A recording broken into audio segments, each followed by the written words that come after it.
Harald Bielefeld, Special Rapporteur on Freedom of Religion and Belief at the United Nations. He said, the Iranian government has a policy of systematic persecution with the view of even destroying the religion worldwide.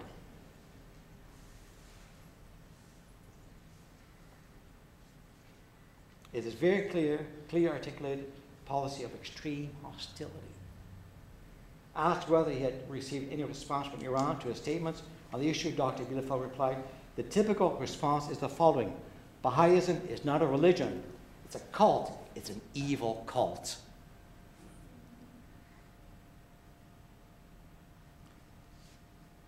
And that sends me, made, as said before, into the Western world.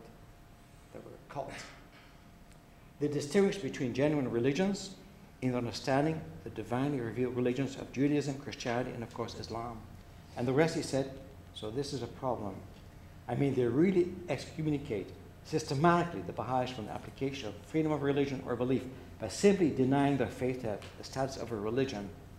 And this is something states cannot do. Next one. Yeah, I don't know why these men have their fingers like this on the cheek. Just by coincidence. You know, I don't know. It's a suppose, I suppose. But Desmond Tutu and José Ramos Horta, the president of East Timor, have both described the implications of the Baha'is in Iran at the dark ages of Europe, or akin to the Spanish Inquisition. Iran's war against knowledge, he says.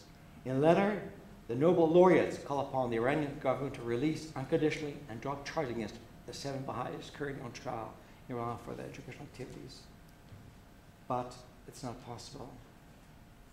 In the past, the most glaring example of this fear today is the denial of higher education to the members of the Baha'i faith in Iran, a peaceful religion with no political agenda, which recognizes the unity of all religions. Yeah. Now, it's not only authorities and leaders of thought that do this, but all political leaders, but also there's a collective action involved. For example, in Brazil, this is the case of September this year, and the ongoing persecution of Iran's Baha'i community featured prominently as 25,000 people from Brazil's diverse traditions march to defend the right to religious freedom and call for justice. And this committee for combating religious intolerance had a walk to call attention to the prejudice faced in Brazil that follows of many religions, but particularly of the Baha'i faith in Iran. It involved Roman Catholics, Muslims, Jews, and Protestants, Buddhists, and Baha'is. And today, and they say we're followers of all religions, that's what the shirt says.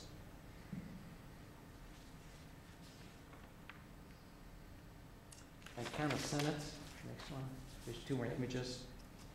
There's 90-minute debates. Now it's in the Senate, House of Commons, strongly condemning the Baha'is, Iran, and for its treatment of Baha'is in Iran, of course, and to immediately release the prisoners of Iran. The debate was moving in the eloquence and well-informed nature of the contributions from members of Parliament expressing virtually all regions of Canada. As one MP noted, all parties were united in their concern about the situation of Baha'is in Iran. And there's a Muslim member of Parliament in Canada, and he also spoke strongly in favor of condemning the Iranians for the treatment of the Baha'is. And finally, Romain Dallaire, who spoke here at St. Thomas, as some of you may remember. Honestly, a number of recent events in Iran point to something far more sinister at work than a simple clampdown on the freedom of the Baha'is. This is what he says. Official reports to identify and monitor Baha'is and their activities, last year's imprisonment of national Baha'i leaders, an orchestrated campaign of hate propaganda in the state-run news media that demonizes the Baha'is, a general upsurge in violence against Baha'is and their property, undoubtedly perpetrated by agents of the Iranian authorities. These trends, when considered in the context of a known government plan for the quiet elimination of the Baha'i community as a viable entity, cannot and must not go unheeded and unprotested if the international community is to adhere to the promise it raised of never again following the Holocaust. The case against the Baha'i leaders in Iran has implications that extend well beyond the fate of just those 7 individuals, as we know. It is, in a very real sense, a test of our capacity to halt a genocide in the making. To do nothing at this stage will be unconscionable, the only safeguard against the possible extinction. Next one. And earlier this year, there was this shows the slide of the intellectual othering in the Baha'i question in Iran at the University of Toronto in July, which had many non-Baha'i academics speak about the situation in Iran. One more. Yeah. And one more. And this is the cover of a spy book, by the way, just came out. That's Spy Running, which features the persecution of the Baha'is in Iran. And the author is quite familiar, the author, John Stock, is quite familiar with the Baha'i situation in Iran. Well, I should stop here. There'll be a chance for some comments or questions. And I should maybe give the floor to David to take it to the next level. Oh yes, I should mention that the Dutch government has produced a stamp, that shows one of the Baha'i women imprisoned for her faith. And maybe you just saw a quick glimpse of a photo of that stamp, so we don't need to reproduce it here.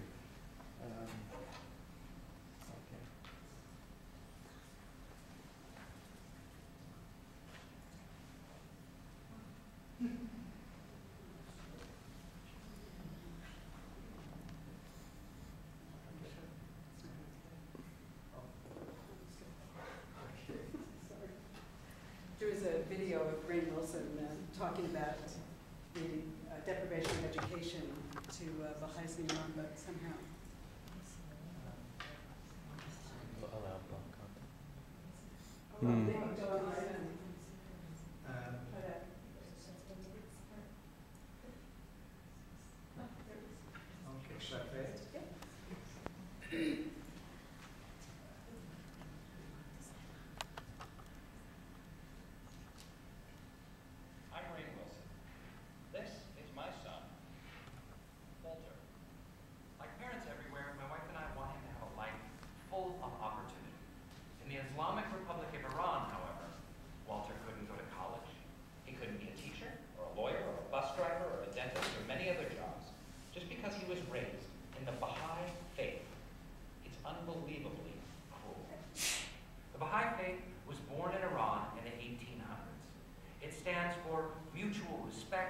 Love and unity, equality for men and women, and universal education.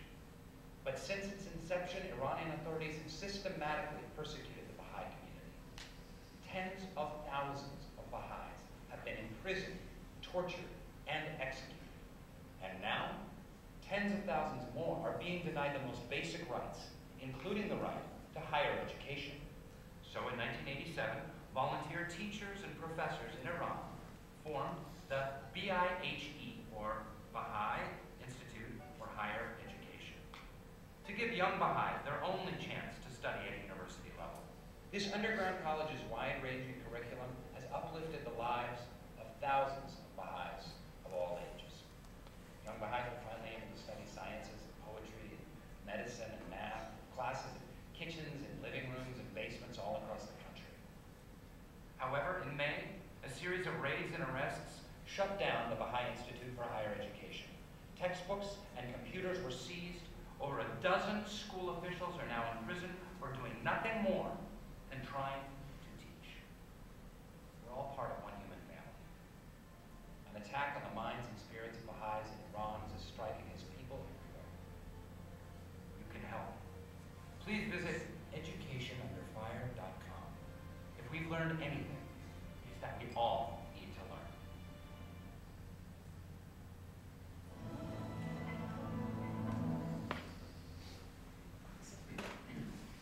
So that's our segue video. I'm going to talk about the denial of education to Baha'is in Iran. And this began in earnest in 1979, right after the revolution in Iran, the Islamic Revolution.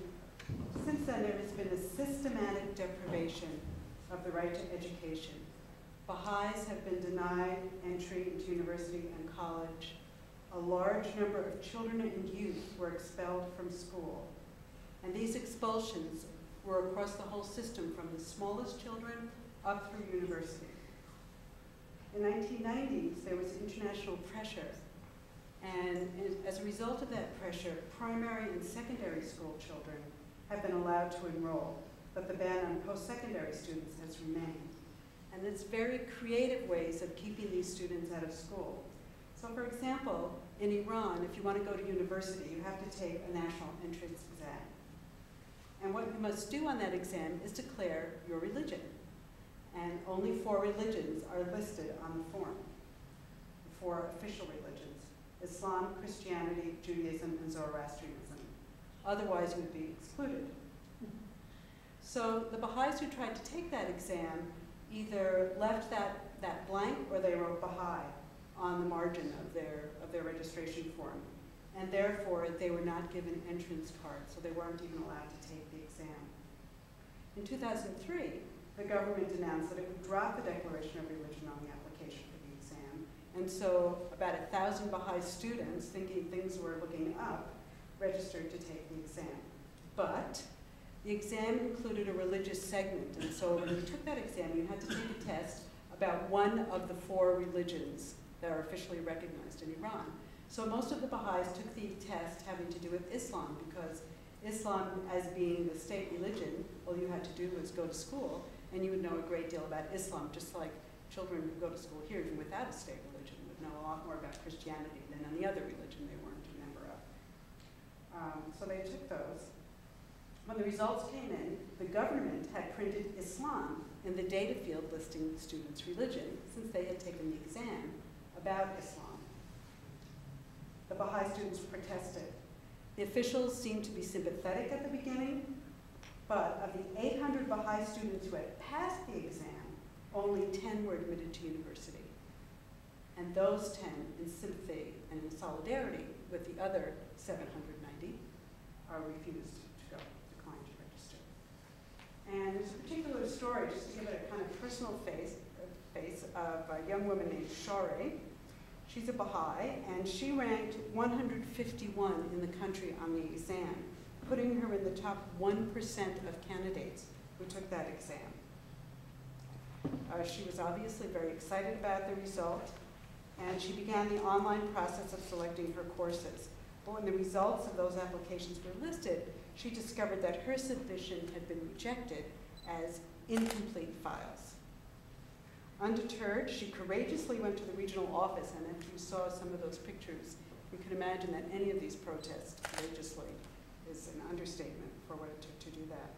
She went to the regional office that oversees the examination and asked the officials to tell her what was wrong. And they told me that it happened because you're a Baha'i. Since you're a Baha'i, you do not have the right to enter university. She decided to take her case to the next level, managing to get a meeting with the head of the admissions department. When confronted, the official simply expressed his regret for this matter and told me that there is nothing he can do, she said.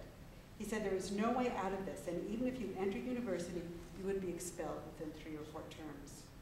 She asked him if the results would have been different if she had said she was a Muslim, and he said it makes no difference, as they know you, she wrote. The Ministry of Intelligence has identified your family and all of the Baha'is already. They told me I will not get any result, no matter who I might refer to, he said. So that's just one story. So why is this happening? We believe that the process is dedicated to accomplishing 3 things. First, to demoralize the Iranian Baha'i youth and induce them to leave the country. Second, to allow the authorities to identify who are the Baha'is with the outstanding ability. Someone like Shari, who's in the top 1%. And then therefore they can identify the potential Baha'i leaders in the country, and they can be targeted. And finally, to allow the government to say to the international authorities that they had given Baha'is a chance to enroll, but that the Baha'is had refused. And so the overall purpose is the erosion of the educational level of the Baha'i community. The Baha'i faith places a very high value on education, and the Baha'is are among the most educated in Iran. Since the earliest days of the Baha'i faith, its followers have been deeply engaged in promoting learning and knowledge.